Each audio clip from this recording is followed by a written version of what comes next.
Hello, I'm going to show you the basics of using ProjectLibre, which used to be called OpenProj, but now been reincarnated with this new name. I made an introductory video about OpenProj several years ago that was pretty popular, but now with the renaming of the program and some interface changes and some upgrades, it's time to do a new intro to the program. When you first open after installing the program, when you first open it, you see this Welcome to ProjectLibre screen, and you decide if you're opening a former project or creating a new one. So I'm just going to create a new one. And you get this new project screen, which also comes up if you hit new over here on the menu. So for my sample project, I'm going to paint my living room in my house. So I'll call it Paint Living Room. Okay.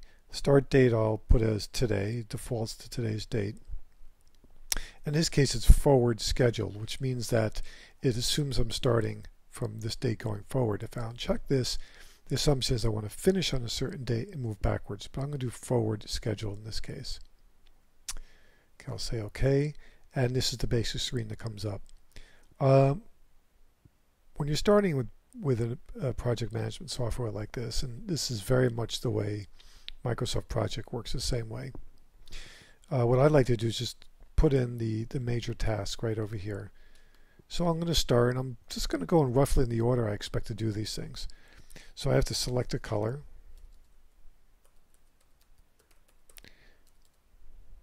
If I hit return, it goes to the next line.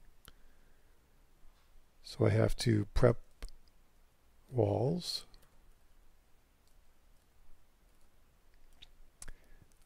First coat of paint.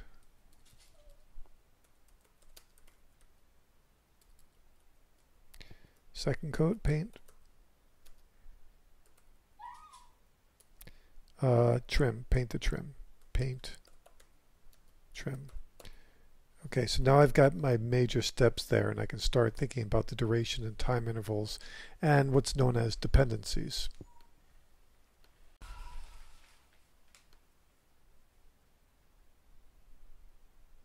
So this point I have my major steps, but actually I forgot a couple steps. One, I'm going to add that I have to go buy the paint. So I select the row where I want this item to be before, and I switch to the task menu up here, and I say press the insert button. And I got a new role here, so I say buy paint.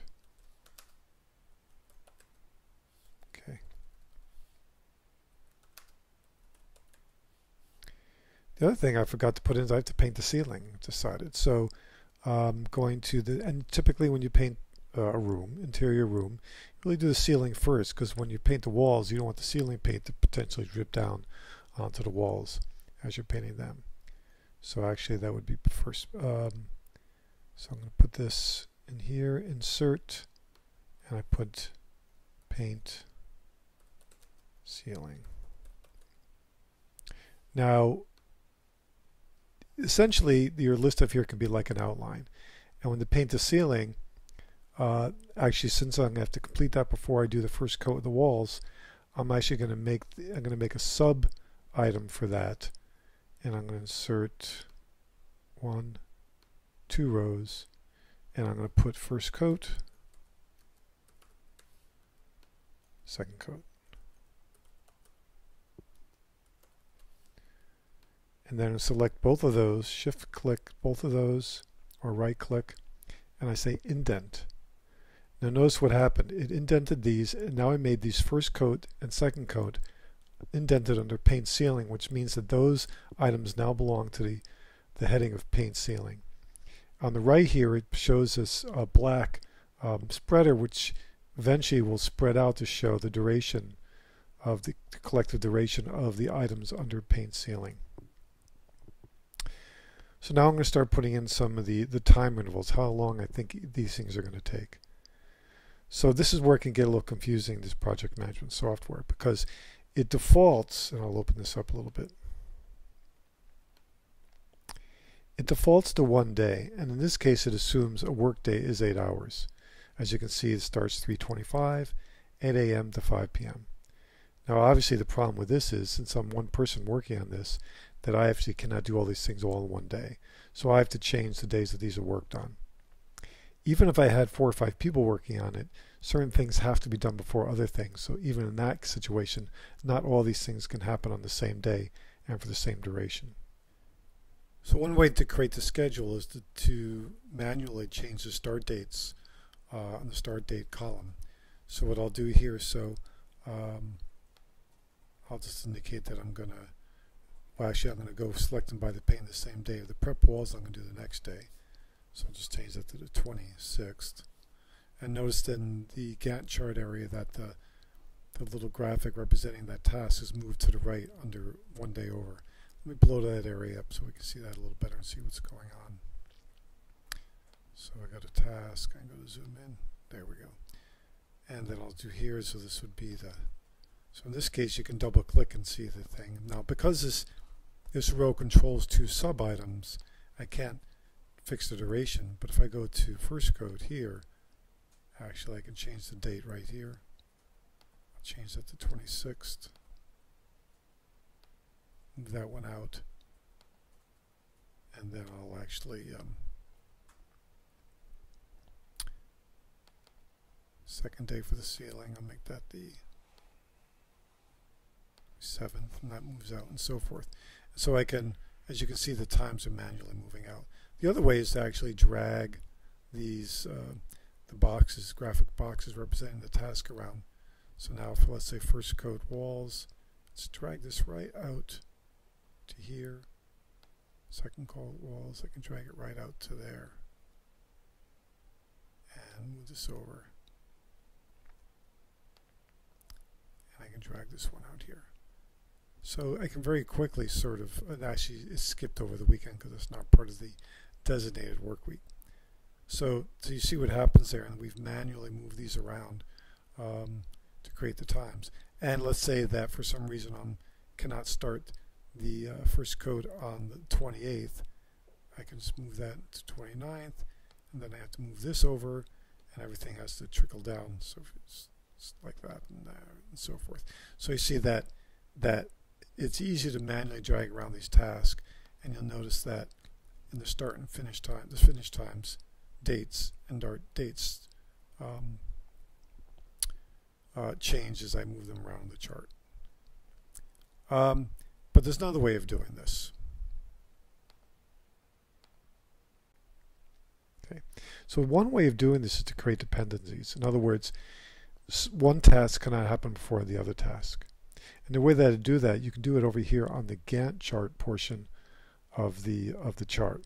So I'm actually going to enlarge that, zoom it in, move it into the center here, zoom in a little more, get to the center. Okay, there you go. And you hear all the items happening on Monday, March 25th. So if I put my cursor over an item here, and obviously I can't buy the paint until I select a color, I'm going to drag this down, and you see when I drag, this little line comes out with a anchor link on the end. I drag it to the next, to the buy paint item, and boom, look what happened. It automatically put buy paint onto the next day and created a dependency, meaning that I can't obviously buy the paint until I select the color.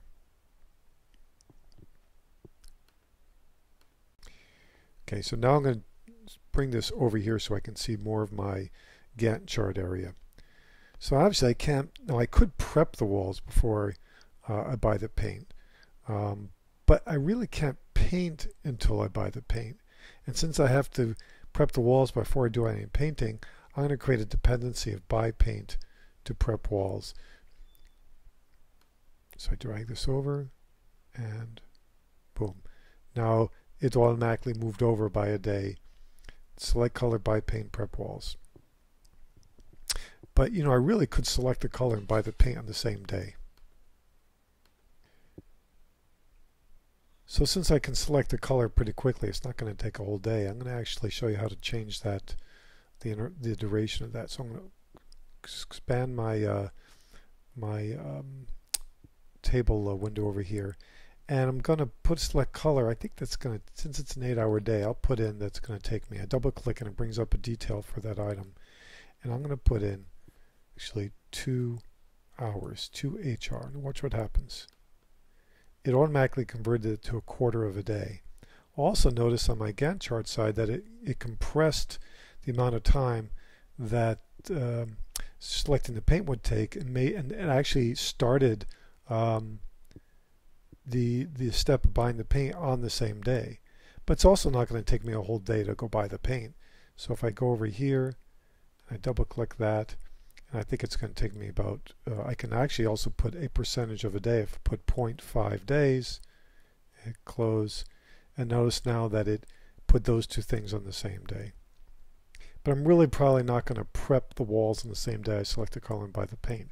So if I grab, and you can go back and forth until these on these things. You know, you can set a time start dates over here, or you can drag things on the right to open it up. So I'm going to drag the item prep walls to what becomes 8 a.m. on Tuesday, March 26th. So now I have spending a quarter of a day selecting a color, half a day going to the store and buying the paint, selecting and coming back, and then prepping the walls on the next day. At this point, so I'm going to make this a little smaller so I can see what's happening over here. Now I'm going to create the dependency. I really can't paint the until prep is done, so I'm going to drag my dependency line to paint ceiling and move that over. Now I'm going to drag this again, the first coat to the second coat of the ceiling. Okay, and this actually is about right because you really need it to dry in between. So for painting a room, it actually works out pretty well because it would be about a day for each step. I mean, especially if it's in the summer and it's humid. But in any case, okay. So now I've got these. I'm going to zoom out so I can see my other items there. Okay, so now I can do, after I've done the second coat in the ceiling, drag my dependency for the first coat of the walls, second coat of the walls. So you can see it skipped over the weekend because my work week doesn't include the weekend. So finally, let me create the dependency from the second coat to painting the trim. And there it goes, and now that's out there, finishing up on April 2nd. Let's say I have to take a day off from my painting, and I have to take the Friday the 29th off. If I click on that, double click it over here, there's a couple things. I could drag this over like this, and it moved everything from that point on, leaving the 29th free. Or I could click on here, let's say I needed to skip a day here and start this later, double click that, and I can indicate here that clicking the little calendar tool that I want to do that on the 27th, close it, and it pushes everything out. So this is on the 27th now, skipping a day between the 25th. So that's basically the that's ProjectLibre in a nutshell, doing the very basics with it. It can get a lot more complicated, but that's just an introduction. What I'll do is I'll zoom out here, and then I can see all my steps in the Gantt chart view. Here are my steps in the table view with my dependencies and so forth. So thanks for watching.